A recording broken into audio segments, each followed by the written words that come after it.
રાજકોટ જિલ્લા વિકાસ અધિકારીના પરિપત્રને લઈને વિવાદ સર્જાયો છે। જિલ્લાની સરકારી પ્રાથમિક શાળાઓની આસપાસ 100 મીટરના વિસ્તારમાં તંબાકુ અને સિગારેટ વેચતા વેપારીઓ સામે કાર્યવાહી કરી તેને દંડ કરવાની જવાબદારી શિક્ષકો અને આચાર્યોને સોંપવામાં આવી છે।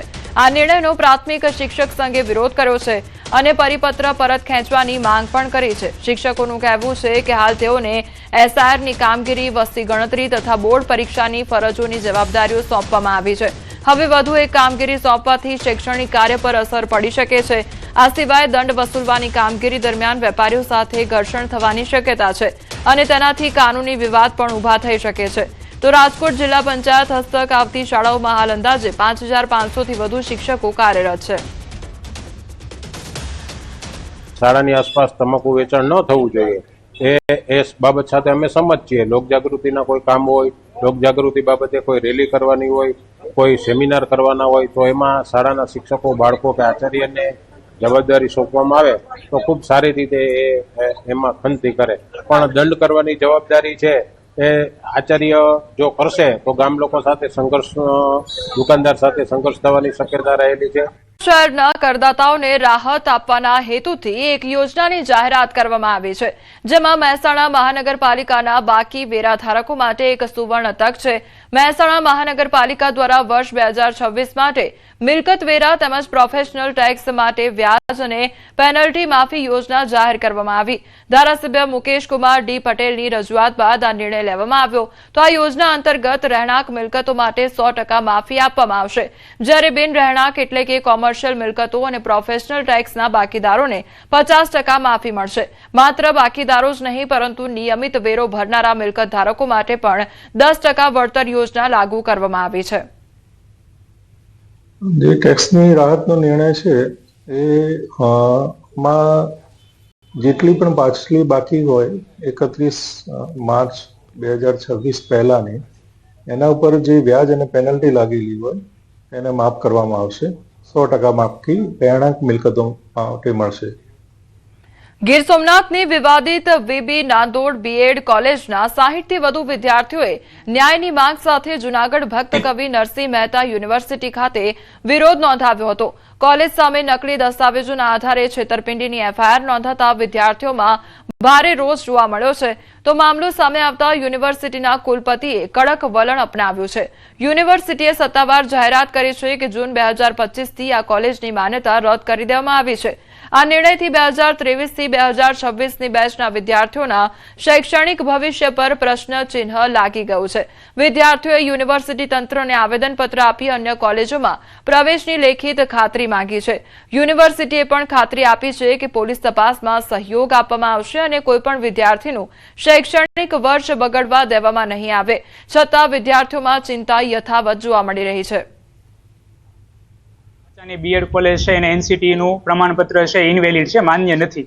તો એના માટે અમે અત્યારે વિદ્યાર્થી મિત્રો છે યુનિવર્સિટીએ રજૂઆત કરવા કુલપતિશ્રીને અરજી દેવા આવ્યા છીએ। તો અમારી રજૂઆત એવી છે કે કુલપતિશ્રી છે એવો રસ્તો કાઢે કે અમને કોઈ એવી માન્ય કોલેજમાં અમારું ડિગ્રી છે ટ્રાન્સફર કરી આપે। જે યુનિવર્સિટીને પ્રમાણપત્ર રજૂ કર્યું છે એ પણ બોગસ છે અને એના કારણે અમારી જે ડિગ્રી છે એ અત્યારે બોગસ ગણાઈ ચૂકી છે। એટલી જ વિનંતી છે કે અમારા પ્રશ્નો તાત્કાલિક નિરાકરણ આવે। ટેટની એક્ઝામ આવે છે ટૂંક સમયમાં, એમાં અમે એક્ઝામ આપી શકીએ અને અમારું વેલિડ ગણાય। વિદ્યાર્થીના હિતમાં નિર્ણય થાય એ માટેનો પ્રયાસ યુનિવર્સિટી કરી રહી છે। આવી બોગસ કોલેજ કોઈ પણ હોય તો અમે 3 રદ કરી છે અગાઉ અને જરૂર પડે તો ફરી પાછું વેરિફિકેશન અને ઇન્ક્વાયરી કમિટી મૂકીને પણ પોલીસ ફરિયાદ કરીને પણ કોઈ પણ લોકો હશે આની અંદર સંડોવાયેલા તો એના ઉપર કાયદેસરના પગલાં નિયમમાં લઈ શકાય।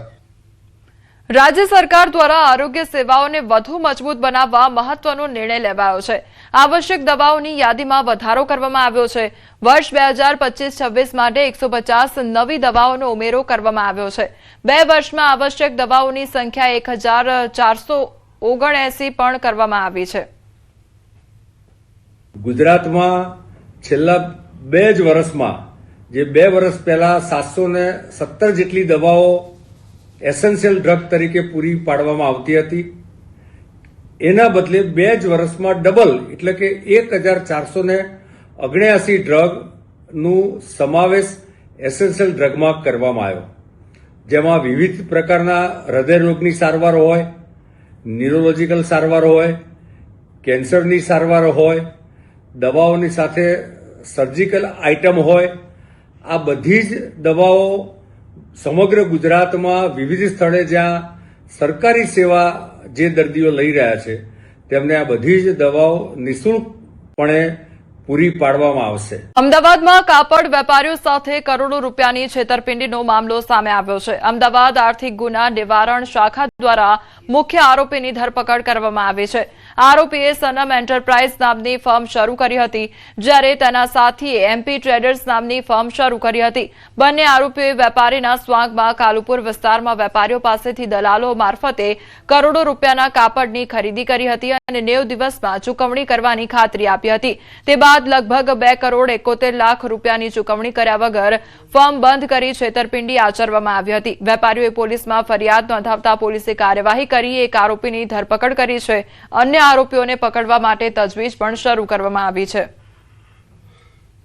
ફરિયાદીએ આમના ઉપર વિશ્વાસ રાખી અને કુલ 82 લાખ રૂપિયાનો માલ આપેલો અને તેની સામે આરોપીઓએ 9,50,000 રૂપિયા રકમ પરત આપેલી અને 72 લાખ રૂપિયા પરત આપેલા નહીં. ત્યાં 7 વેપારીઓ સાથે પણ આ કામના 3 આરોપીઓએ અને દલાલે 4 જણાએ ભેગા થઈ અને કુલ 2 કરોડ 71 લાખનું ઉચાપતનો ગુનો કરેલો હોય, જે અંગેની ફરિયાદીએ ફરિયાદ આપતા ગુનો દાખલ કરી તપાસ કરવામાં આવી રહેલી છે.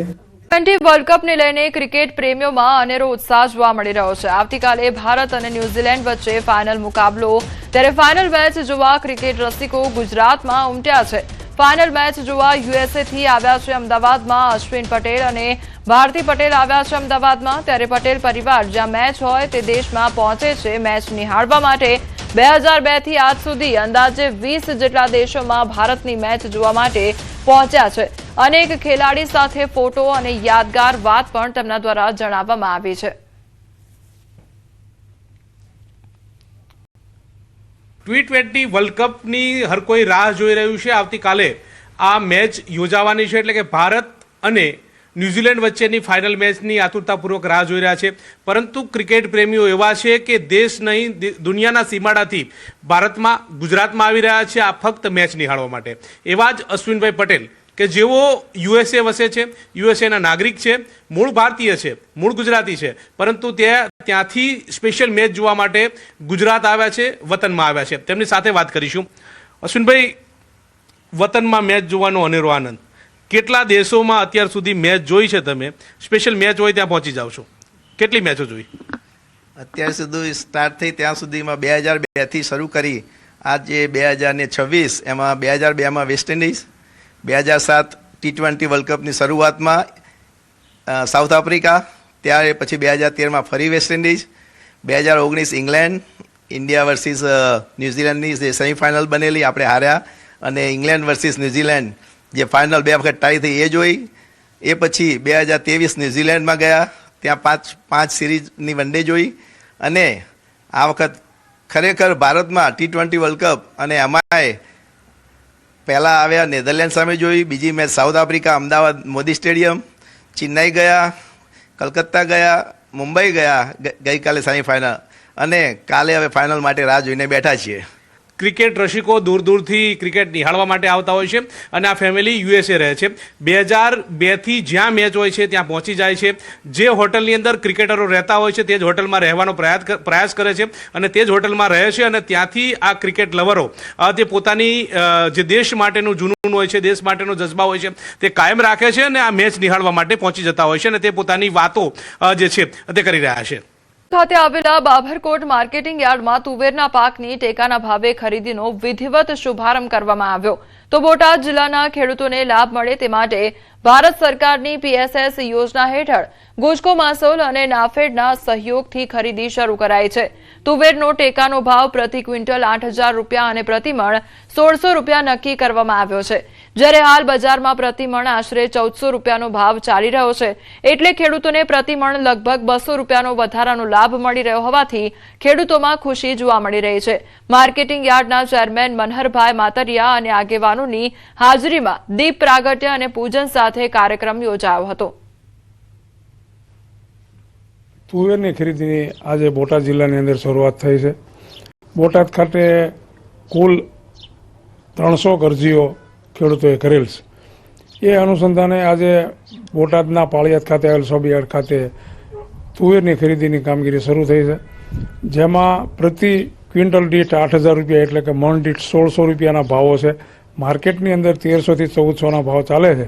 ત્યારે ખેડૂતોએ જે લોકોએ નોંધણી કરાવી છે એવા ખેડૂતોને મણે 200 રૂપિયા જેવી માતબર રકમ મળશે. ચણ સારા ભાવથી થઈ રહ્યું છે, 1,600 રૂપિયા ભાવ મળે છે. બજારમાં નીચા ભાવ છે, અહીંયા સારા ભાવ છે. પેલા નોંધણી કરાવી હતી, કાલે મેસેજ આવ્યો હતો, પછી ફોન આવ્યો હતો, અને આજે હું લઈને આવ્યો છું તુવેર.